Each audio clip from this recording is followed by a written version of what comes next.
Simon's number calling. Simon, where have you been? Why can't I call you? Hello, is it Mrs. Green? Yes, who is it? Ma'am, are you at home and could you find a place to sit down? Excuse me? Yes. What's happening? Ma'am, your husband, Simon Green, was rescued from a house fire. He is at our hospital right now. What? Where is he right now? How is he? I'll send you the address of the hospital via text. Fortunately, your husband is in stable condition. Oh God, thank God. Ma'am, we'd appreciate it if you could make your way to the hospital as soon as possible. Thank you. Thank you so much. I'm coming. I'm Hillary, and I've been married to my husband Simon for almost a decade now. We have had our ups and downs, but for the most part, we have been happy together. Of course, we have had our fair share of arguments, but who hasn't? Our biggest issue was always about our children. We have a daughter and a son who are 8 and 5 years old. It's not that I thought I cared more about them than my husband did, but we had very different ideas about how to raise them. I had always been more focused on their education and making sure they have a good future, while Simon was more laid back. I wanted Simon to spend more time with them, but he had always been so busy with work, and I was left to feel like I had to do everything for them.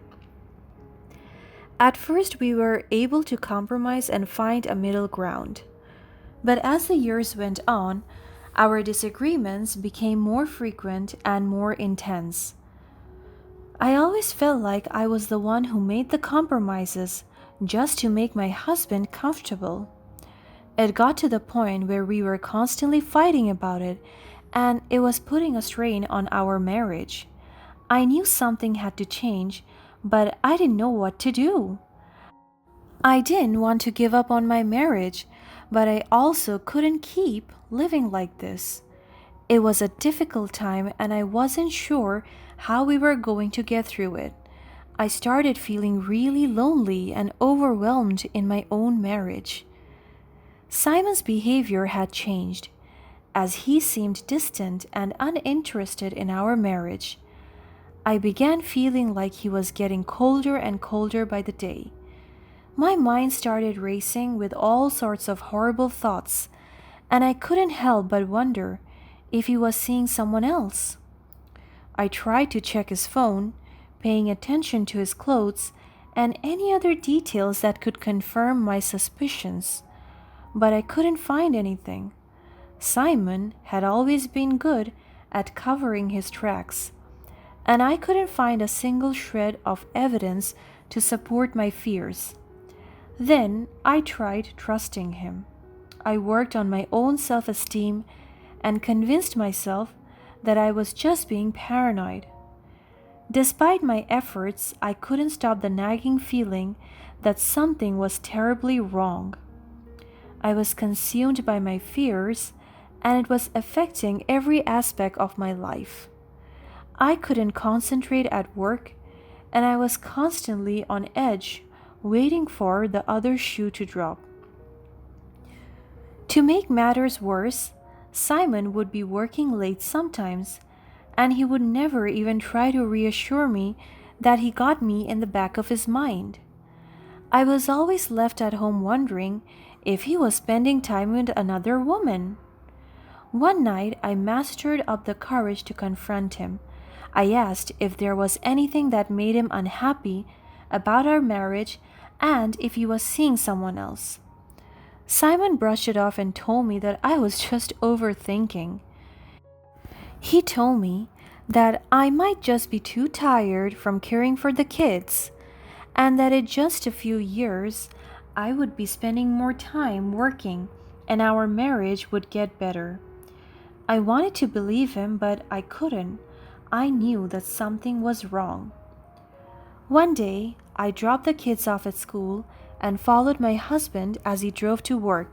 I felt like a crazy woman, but it was what I had to do to put my mind at ease. I promised myself that if I didn't find anything suspicious, I would turn myself to therapy instead of suspecting my husband all the time. As I followed him, I found out that he was driving to buy some flowers and then to visit a strange house. I had never seen it before. My heart sank as I watched him text someone and then wait for them to open the gate. It was a woman. I couldn't believe what I was seeing. My mind was racing with all sorts of questions and doubts. Who was this woman? Why was Simon visiting her? Was he really cheating on me? I was ready to catch him red-handed, but then I realized that I knew that woman. She was Patricia, his mother's former neighbor and close friend. His mother had passed away a few years back, and Patricia was one of her closest people. It all started to make sense now. I checked the calendar and saw that it was a few weeks prior to Mother's Day. He must have been visiting her to make sure that she was doing well despite his mother's passing. I felt a rush of relief wash over me. All the doubts and suspicions vanished, and I felt ashamed for doubting Simon. I realized that I had been so blinded by my own insecurities that I hadn't given him the benefit of the doubt. Plus, I thought it was sweet that he visited the house of his mother's friend for that special day. I was reminded of what a loving and affectionate person that my husband was. That night, I was relieved to know that my husband wasn't doing anything behind my back. However, our problem stayed unresolved. Simon remained cold and distant. He didn't seem to want to talk to me or even be near me. When our children came to him eager to play, he pushed them aside again and watched TV alone.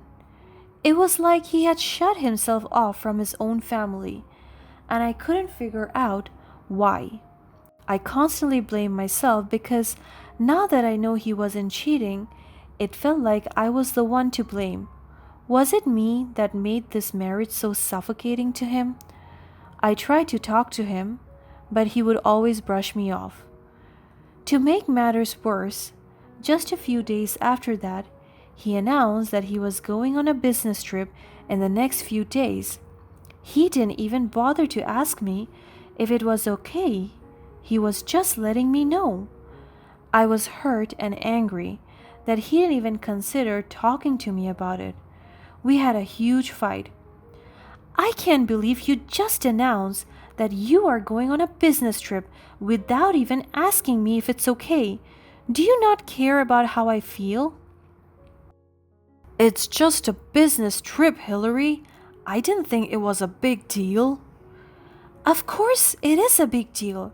You can't just leave me with the kids and not even talk to me about it. I have my own work and responsibilities too. But this is an important trip for my career.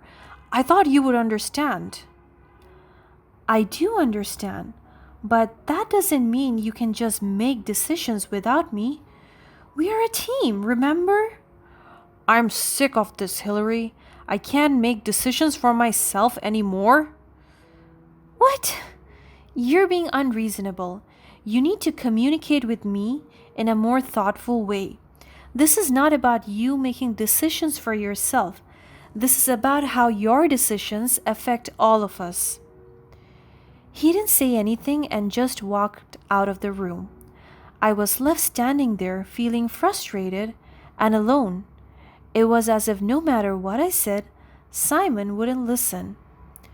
The next few days were hard. Simon didn't call me or even text me. I didn't know where he was or what he was doing. I tried to keep myself busy with work and looking after the kids, but it was hard without him there. Plus, I couldn't even contact him. It was as if I was a burden to him, and not his wife or the mother of his kids. I knew that he might have been too occupied with the meetings, but still, something told me that that was not the real reason. Finally, I got a call from the middle of the night. It was from his number, but a stranger's voice was on it. The moment I heard that strange voice, my heart almost jumped out of my chest. Simon, where have you been? Why can't I call you? Hello? Is it Mrs. Green? Yes, who is it? Ma'am, are you at home and could you find a place to sit down? Excuse me? Yes, what's happening? Ma'am, your husband, Simon Green, was rescued from a house fire. He is at our hospital right now. What? Where is he right now? How is he? I'll send you the address of the hospital via text. Fortunately, your husband is in stable condition. Oh God, thank God. Ma'am, we would appreciate it if you could make your way to the hospital as soon as possible. Thank you so much. Thank you. I'm coming. My heart started racing as I imagined the worst. What had happened? Was he really okay?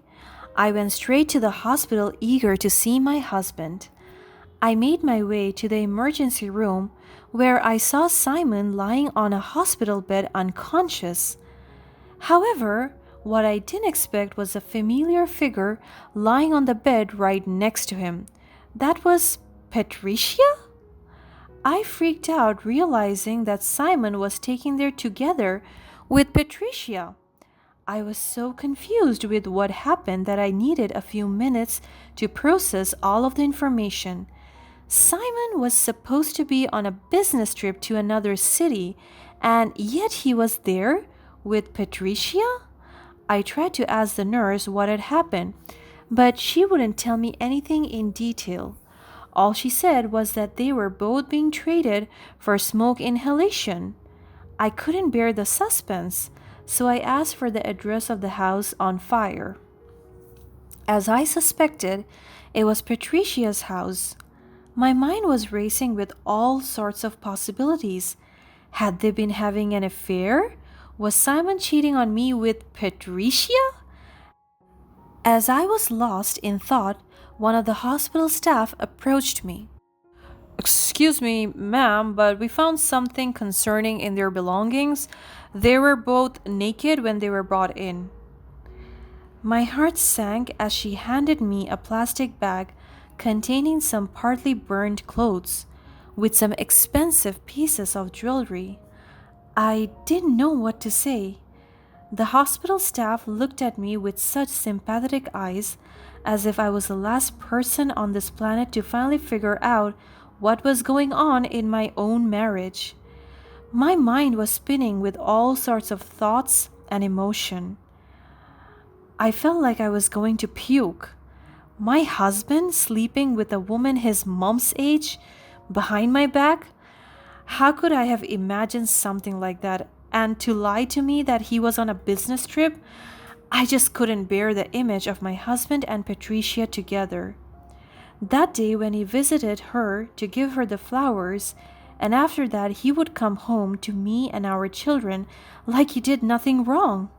I thought that I would never be able to leave that out of my memory. I was shaken and disgusted to the core. After I found out about Simon and Patricia, I left the hospital right away. I couldn't bear to see them or hear any more about what had happened. My mind was made up. I was completely shocked by what I had seen and heard, and I knew that I wanted a divorce. When I got home, I started preparing for divorce immediately. I didn't want to waste any time. I hired a lawyer and we began the process of separating our assets and making arrangements for custody of our children. What's more, I called the reporters and set up meetings to tell them about our story. They say never air your dirty laundry in front of others, but I disagree. I didn't care about getting embarrassed anymore. I wanted people to know the kinds of people Simon and Patricia were, and the reporters didn't hesitate to jump right into such a hot topic. Cheating husband caught in a house fire? That story should be all over the town's news. It was a difficult time for me, but I knew that I couldn't stay married to someone who had cheated on me and betrayed my trust. I deserved better, and I was determined to get it. In the end, Simon and Patricia were understandably embarrassed in front of everyone we knew. Our social circle was small, and the news of their affair had spread quickly.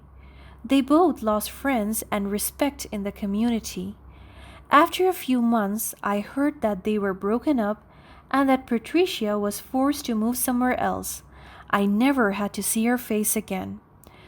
After the divorce was final, Simon also had to pay an enormous amount of child support, which he struggled to keep up with.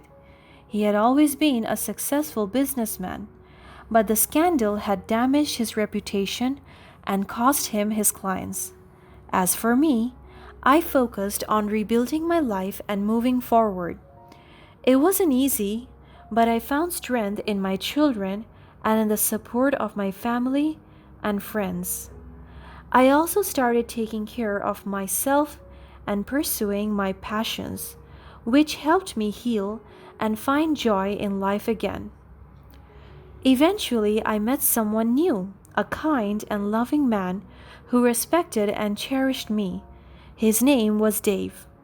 We fell in love and got married, and he became a wonderful stepfather to my children. With him by my side, I felt happy and fulfilled. Years went by, and I looked back on that dark time as a distant memory.